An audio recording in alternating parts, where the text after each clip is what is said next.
Our hero exclaimed, "What the hell goes on in these people's heads?" I'll come back to that later.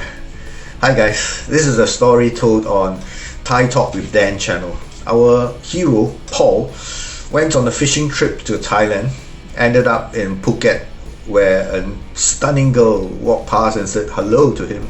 Paul and his friends invited the stranger to go for dinner with them, and she obliged. That ought to be an instant red flag, as Thai people are shy and do not approach strangers this way, much less go for dinner with them. But soon she was Paul's partner for the rest of his holiday, and she was even nice enough to see him off at the airport. Not surprisingly, he missed her the moment he landed in London.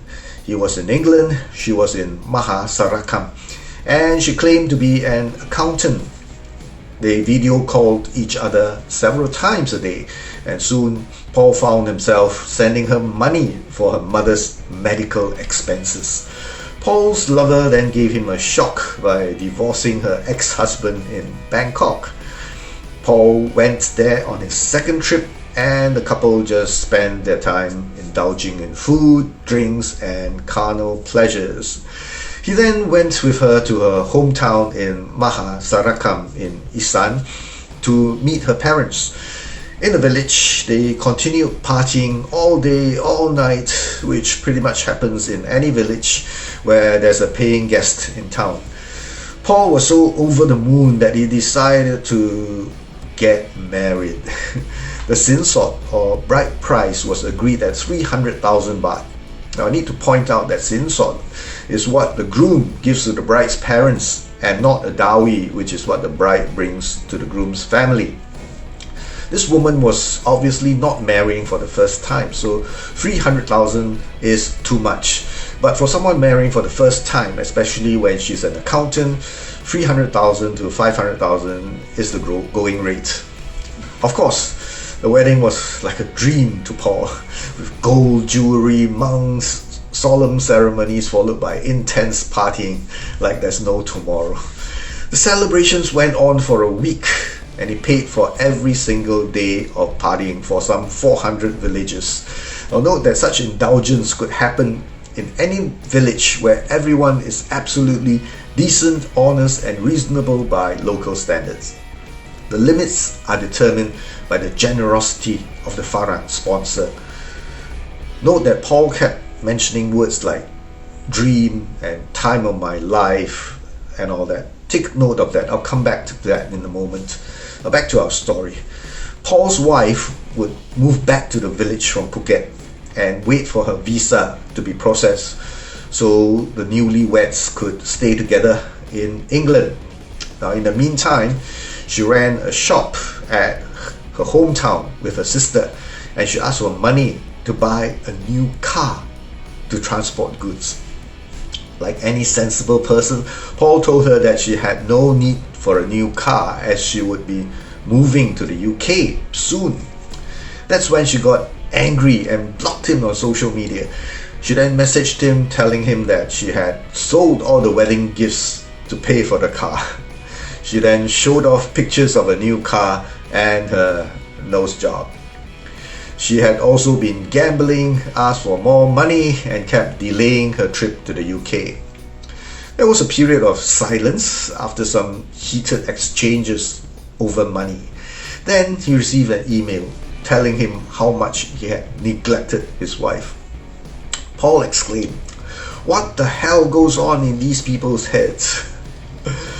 After some seriously overdue digging on Facebook, Paul discovered that his wife was actually a massage girl in Phuket. Paul's world was blown apart when he saw another man, a Farang like him, on her social media account. He was to be her third husband. Dan ends the video by telling his viewers to be extremely careful. Be extremely careful?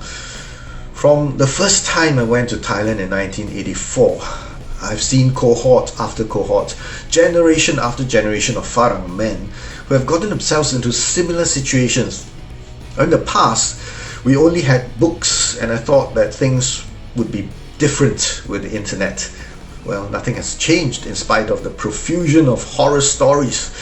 Dan said that we should be extremely careful, but that piece of advice has never worked and will never work with guys who are in denial. Now, some guys may still be baffled by how Paul's wife's purportedly Buddhist community in Mahasarakam could tolerate her behavior and not exert pressure on her. Don't they believe in karma? Well, actually, there's a Thai concept called Penni Bun Kun. It means to be indebted to someone's goodness. Thais understand and recognize the sacrifice that parents and guardians put in to nurture them into adulthood. It's all sweat and tears, and they are capable of gratefulness and gratitude. Farangs, on the other hand, are aliens. They see their money as lottery winnings. That's why they don't feel indebted and have no sense of loyalty towards Paul when another Farang steps into his shoes as a sponsor of parties. Paul mentioned about dream come true and time of his life. He still remembers the good times. Now, these memories mean very little to the folks he had encountered because they don't think about the past or the future. When a guy called Peter sponsors the food and booze, memories of Paul having sponsored the food and booze just months ago fade away.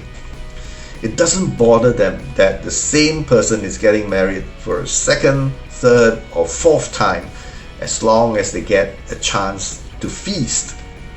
No guilt, no feelings of disgust. Aren't Thai people kind and helpful? Sure, they are. No Thai person will leave you unattended if you collapse in front of him or her.